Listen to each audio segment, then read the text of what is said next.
Welcome to A Day in Miami. I am your host, Anabel, live from the studios of Miami's Community News.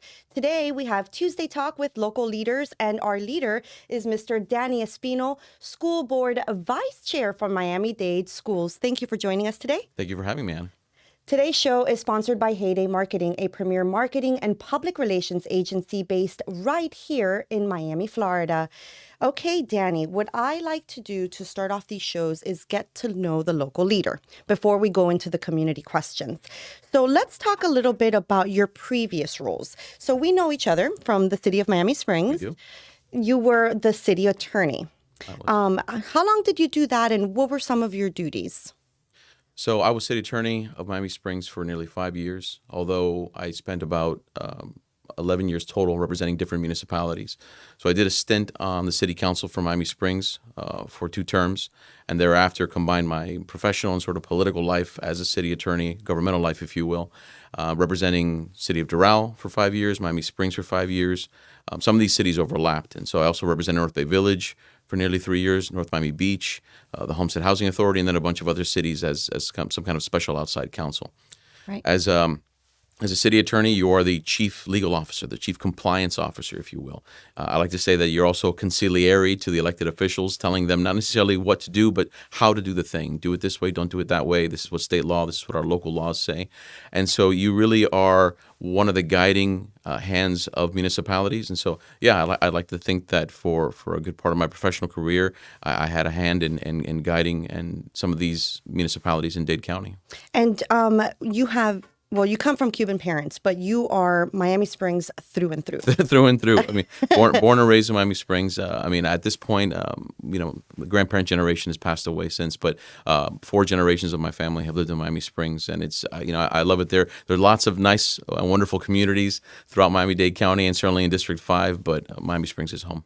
It is. And you started public service at the age of 19. Yeah, my parents had taken me to a friend's house, one of their friends' homes, for a candidate meetup, and I opened my mouth up, and next thing I know, at like 19 years old, I'm serving on the City of Miami Springs Code Review Board.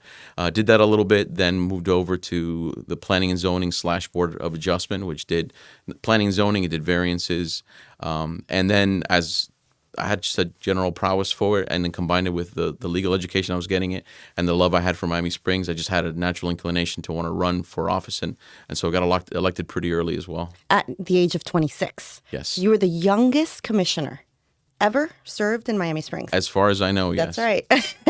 That's what the internet said. No. Then it must be true. Yes, absolutely. And you serve on various boards and organizations, associations, the Dade County League of Cities. You were also an assistant coach for your boys' baseball team in Miami Springs, the Little League. That's my favorite thing. That's my favorite thing. I mean, I'm a little sad they're not playing baseball right now. They're doing soccer, which I never played growing up, but certainly, I have 4 boys. I try to stay incredibly active in their lives. But yeah, I mean, of course, my MO has always been just about giving back to the community that's given my family so much. And this is the story that's replicated, I think, throughout Miami-Dade County. Few places in the United States, few places in Florida, and perhaps it might have been only Miami-Dade County could have received the not just the Cuban population, but the waves of immigration from Latin America as Miami-Dade County has, and given opportunity to rise. And so my parents somehow ingrained in me this need to have to ensure that future generations also have that opportunity. So whether it was in public office or outside of public office, it was trying to create opportunities for the next generation. And so I'm involved with the South Florida Hispanic Chamber, trying to create avenues for small businesses to continue to rise in a time that's incredibly difficult to have new small business incubation happening.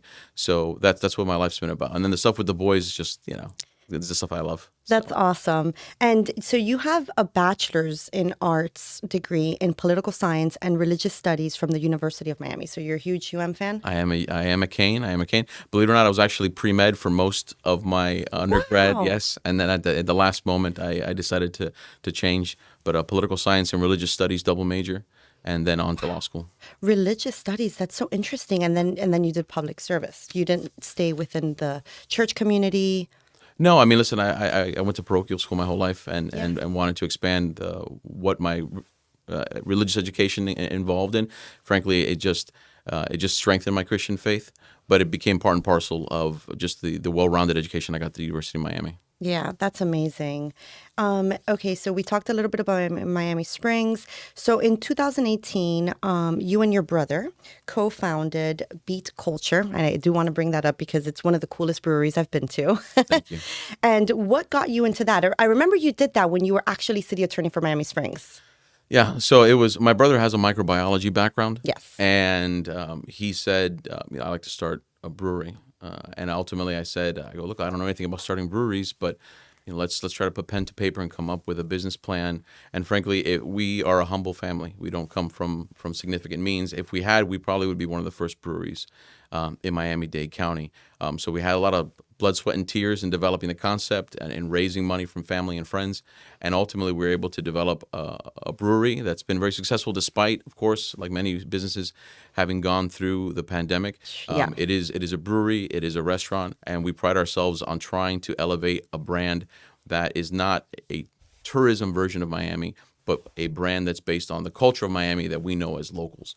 And so we elevate those kinds of concepts. We have partnerships with all manner of organizations, including a very successful beer that we just launched with FIU. I saw which that. was very, very exciting. It's met rave reviews, if I can humbly say that. So it's a labor of love. It's a family endeavor, and let's see what the road takes. Yeah, absolutely. I want to taste that FIU beer. So, but you being a UM fan, do you plan on doing a UM beer? We'll see. I mean, let's just say UM has a very stable and very large worldwide brand, and they are very conscientious of how they use that brand.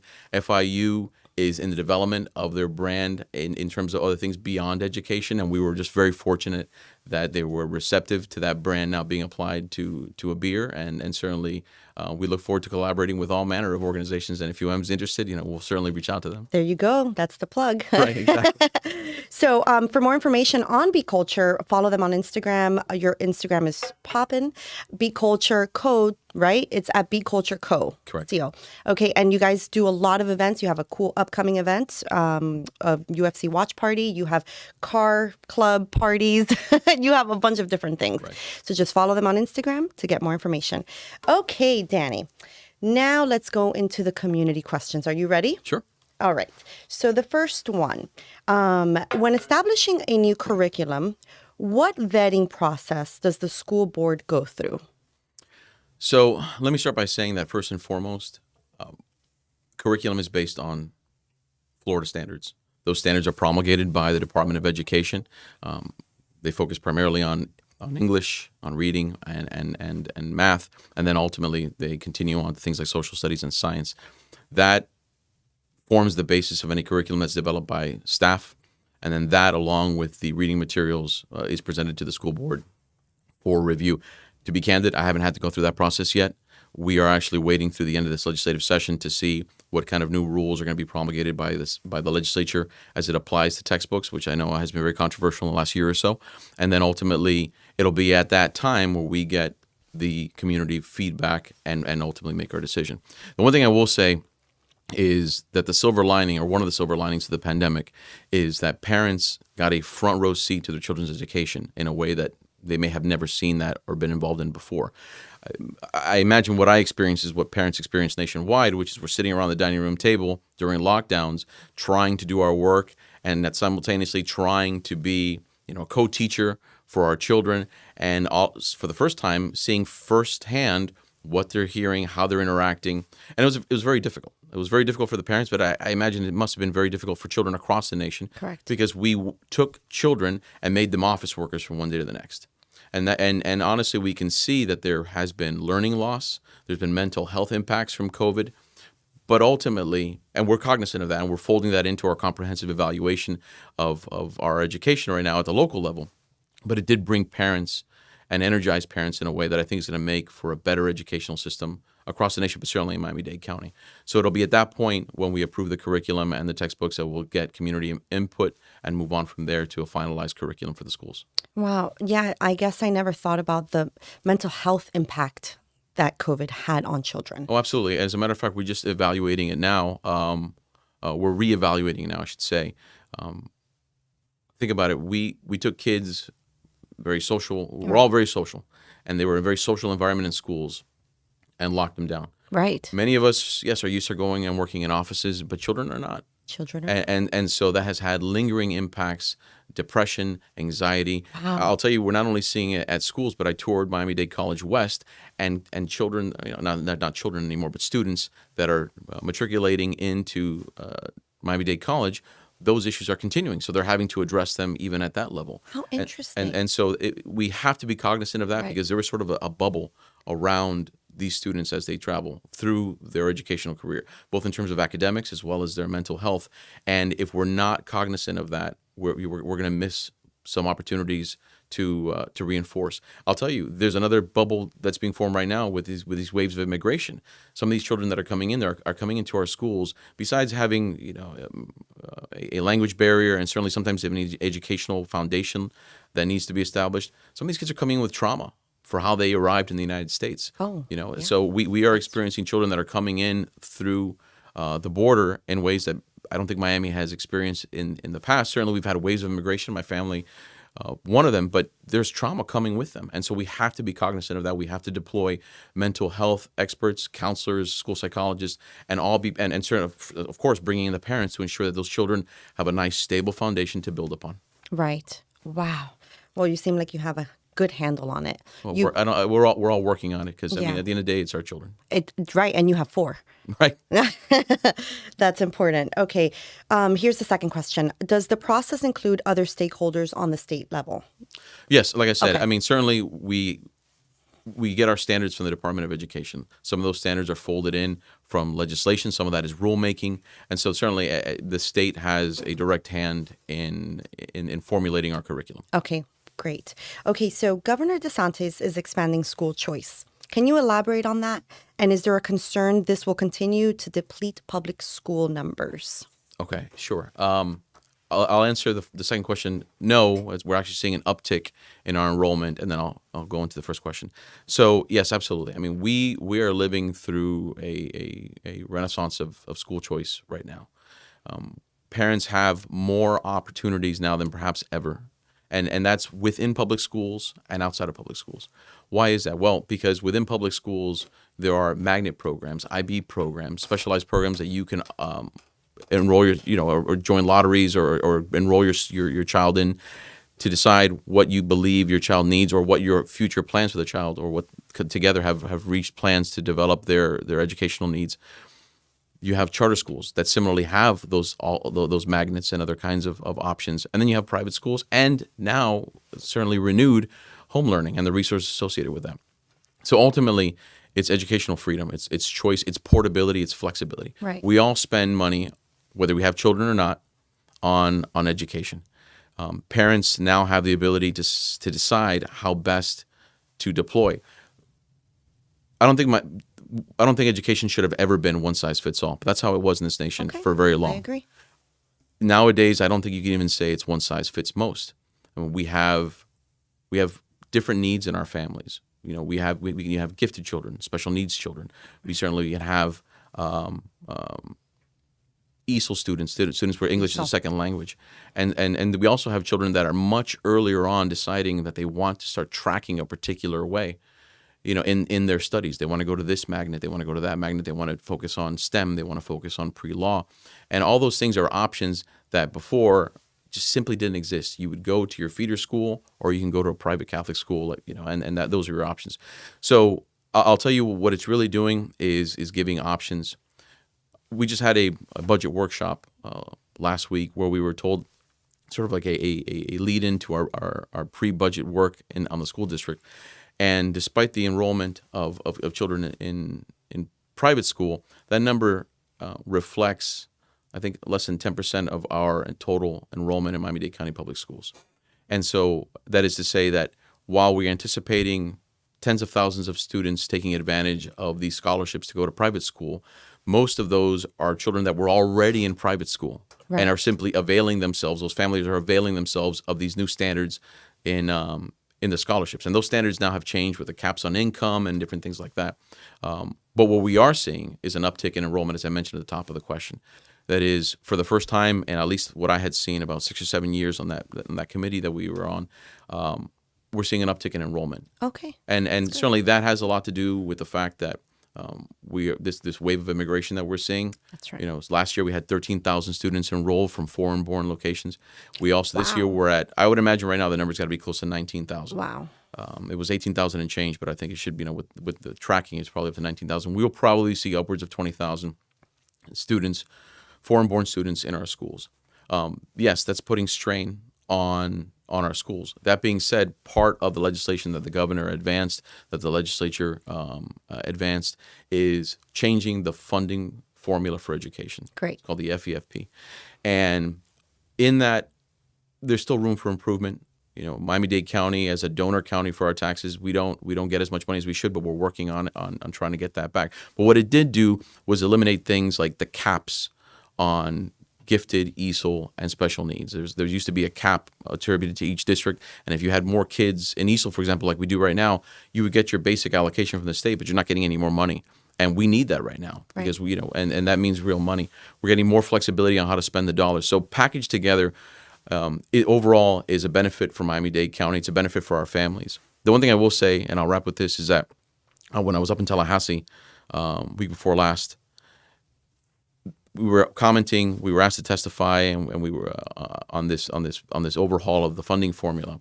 And for the first time, I saw all types of demographics supporting one thing: that the legislature had done its job in working together with all demographics. Small districts, large districts like ours were the largest in the state, Republicans, Democrats, private schools, ministries, and advance a funding formula that was simply going to give more flexibility to districts, more flexibility to parents, and ultimately more choice for everyone. Wow, that's really impressive, all the knowledge you provided for us here today. So one of my questions, this is not actually a community question, it's piggybacking off everything that you said. With all these, foreign children coming into our schools, increasing the number of students, what are we doing to provide smaller classrooms for these teachers? That must be an overhaul for them. So Florida law has certain classroom size requirements, depending on the grade. And so what we're really saying is, our schools have capacity, physical capacities. Our schools have the classroom space, the desks, the tables, the chairs, etc. What we're running into is an issue with the number of teachers. And that is to say, we have, and that number fluctuates also from time to time, but we have over 200 vacancies throughout Miami-Dade County public schools in teacher positions. Certainly after the pandemic, it has been difficult to recruit, to retain. Miami-Dade County is a very expensive place to live, as we all know, both in terms of housing, transportation, insurance, and all these things are coming at a crisis point. It's almost like our school board chair has said it before. It's a perfect storm. Yeah. Pandemic, inflationary period, all these things are coming together, and then coupled with these waves of immigration. And so our struggle is to deploy the teachers so that the classroom sizes stay the same. We have received a report a couple months back that indicated for us in our districts which of the schools were outside of compliance. And outside of compliance could mean literally one student too many. It could mean 30 students too many. And then there's a remediation plan that we have to report to the state of what we're doing to adjust that. For some schools, it means taking some of the support staff for teachers, that is reading coaches and math coaches, which are support to the primary teachers, and deploying them in the classroom. Other times it simply means recruiting more teachers and deploying them in that school. So it's a challenge. It's a challenge, right. And I think that part of the challenge is certainly economics. Correct. It is how to pay teachers more. But as I've told the teachers union, and I said it at our last committee meeting, I don't think it could stop just at what we pay them. Right. Because, for example, like one of the things I'm exploring, and I've already said it publicly, is I'd like to figure out how we can monetize one of our biggest assets, which is our property, and figure out how can we partner with the private sector to develop attainable housing for teachers. That is the idea that you could actually package a teacher's compensation with housing. And what is that worth? I mean, it's not just about the value of that housing, but also the location of that housing and what does what does it mean to be able to walk to work and avoid the commute. I tell everybody, as a land use and zoning attorney, I do work throughout the county. Everybody in Miami-Dade County should be asked to make a commute to Southwest Dade and spend an hour, 2 hours, sometimes 3 hours daily in the car trying to get to an affordable place to live. That's not just a housing situation, but it's a quality of life issue. That means those parents that are driving down to South Dade are taking time away from their families, from going to baseball, from going to ballet. Correct. And our teachers are making that commute, our police officers. And so, I applaud all the efforts of the legislature and certainly at the county to create additional housing, but it's also got to be, it should be our shared responsibility as a school district to figure out how we can make our teachers have have a better quality of life as they become teachers, because I think it'd be part and parcel of the recruitment effort. So those great. are the things that we're working against to try and make sure that we have those classroom requirements met and keep our teachers satisfied. I like that. It's almost like a little bit of a military integration. I almost, what I compared it to essentially is it's like resident advisor housing in colleges, where they are in effect like teachers and supporting it, but again, it's just trying to be part of the solution. Absolutely. I agree. If I was a teacher, I would love to just walk to school. Right. That's wonderful. Okay, so thank you so much for that. Okay, so this is a long question. Okay. And I'm going to read it word for word because I promised the community to be fair. Okay. Okay, my kids are bringing more and more homework every day, not giving me, a single father, true family time because they must do homework using an iPad with multiple applications where they must upload their homework to. On weekdays, when I am done working, I want to be able to spend time with my children, not continue working.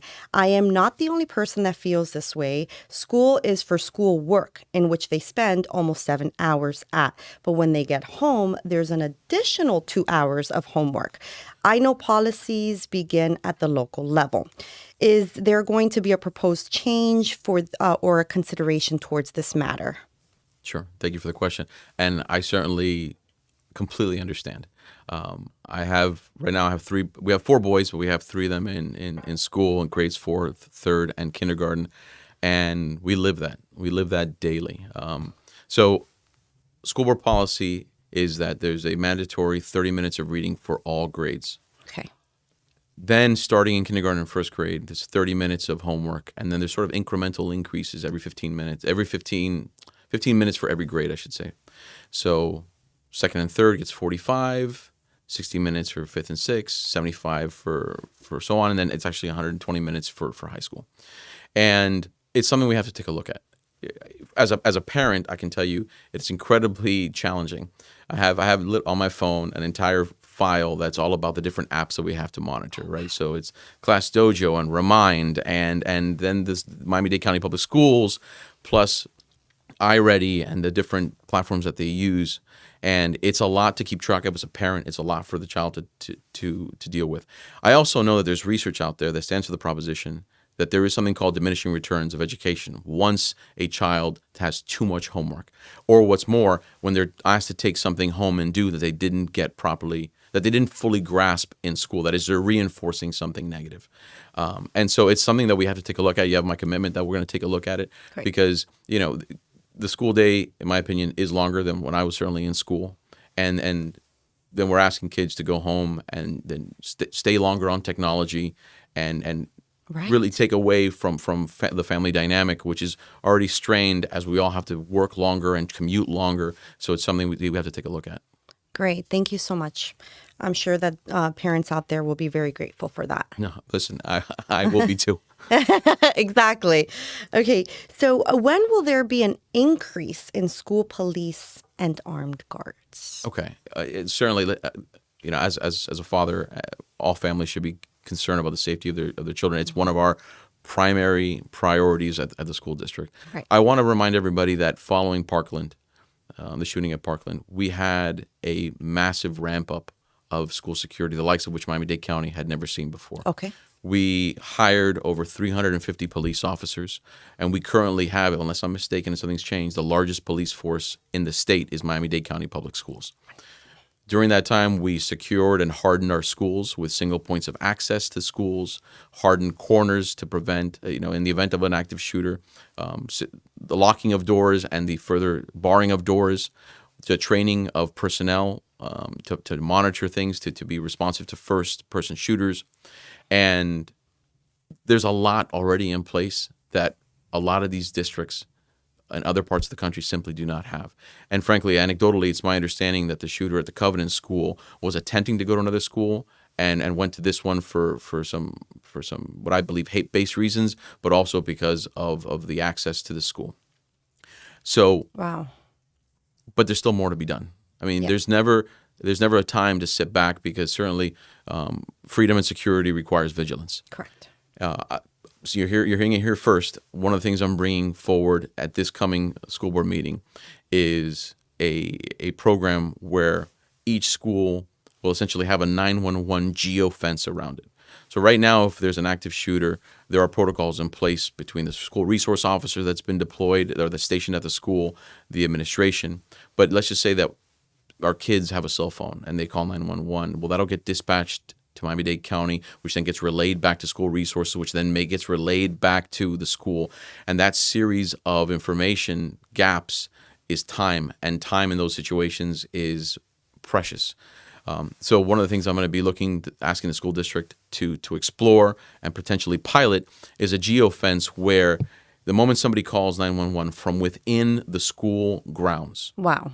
Miami-Dade County's dispatch system will automatically notify a number of people associated with that school, from the resource officer to the administration, that there has been a call, that there is something involved, to immediately deploy. And part of the working dynamic of the school district is that we have a lot of protocols in place. The thing is, in these hectic situations, these chaotic situations, deploying them timely. So I want the parents at home to know that we are always working to secure our schools even further than they are right now, but our schools are secure, and they're some of the most secure in the nation. I absolutely love to hear that. I had no idea. So this is something that you are proposing, correct? I will be proposing. As a matter of fact, my colleagues don't even know about it yet. So Wow. Well, you heard it here first. Heard it first. That's fantastic. And if it does get passed, which it should, I mean, this is by far the most amazing thing I've ever heard. I mean, if I had children, I'd feel very comfortable now leaving my children in public schools. So how long would it take to implement something like that? That's a good question. And the short answer is I don't know. Okay. I mean, the good thing is that the system's already in place at Miami-Dade County Police Systems Dispatch. Correct. So it's just a matter of figuring out how to implement the protocols for the school district. Of course, there's a cost associated with it. So those are the things we're working on figuring out between now and our committee meeting next week, and then certainly before the agenda item on the 19th. Okay. Well, the cost is absolutely like the least of our worries, Of course. right? Because our children have to be safe. I say our children. No, listen, Miami-Dade Children. County has made a priority in saying funding our school safety, and of course it's our children. Yes. Well, I see why Governor Ron DeSantis appointed you for this vice chair position. And you're up again for re-election in 2024. Yes, absolutely. Yes. And it's for District 5, and I'll definitely be voting for you. Oh, thank you so much. Absolutely. Is there anything else you would like to add? I want to end on that note because a lot of the other questions were repeated, and that's a very good note to end on. So Thank you so much. I mean, you have a very active and dynamic school board under the leadership of our chair, and certainly I'm proud to have joined it. It was a surprise to be vice chair, but I'm certainly lending to the board my years of government experience and trying to facilitate for my colleagues the greatest extent possible. You have a very active board in looking at things new. We don't necessarily believe that doing the same thing over and over again is going to get us a result that our parents are demanding and that parents deserve right now. And we're trying our best to drink through a fire hose because there's so many issues at one time. I mean, the school district is a very large government. I mean, we think about our school district as schools, but it really is a local government. It takes some of the most amount of tax dollars from us, so we have to be good stewards of taxpayer dollars. We have to be good stewards of our children on behalf of our parents, and it's a huge responsibility, and we're taking it to heart. And we have members that are actively traveling to Tallahassee and D.C., throughout our community. We all are visiting our schools, and what I'm trying to do now as a recent member of the board is get to know the district as much as possible. I mean, good thing is I've represented Doral, I've represented Miami Springs, I've represented Medley, Correct. I've represented Virginia Gardens. And so most of the district I have a great understanding of, but now I need to penetrate that further in our schools. Right. I have great relationships in Hialeah and the city of Miami, and I'm also deploying those to penetrate those schools and understand what our schools need, what our children need, and certainly what our parents want. So that's the job, and we're in it. We're going forward with it, and I look forward to completing it the rest of the term. And then hopefully, God willing, I'll have another term to continue the job. I'm sure you will. Thanks so much. Thank you so much, Danny. And if somebody wants to reach you, can you give us your email address? Sure. It's despino@dadeschools.net. And I look forward to communicating with parents. A lot of them already have my number. They can communicate with my office. We're doing roundtables. We're doing community visits. Great. So that effort will continue. Oh, the school board meetings. How can somebody watch them? Well, we have them televised. You certainly can come down to the school board administration building. And we are the second or third Wednesday of the month, depending on how it lands. Right. This month it'll be April 19th. And certainly once I get my item up and running, I'll be inviting everyone to come out and support it. And then certainly you can also monitor through the televised simulcast on the website. Correct. Yes. Okay. I've been there in person and I've watched it live Absolutely. as well. So thank you so much. This is Danny Espino, our local leader for today, school board vice chair for Miami-Dade. Have a wonderful day. Thank you so much.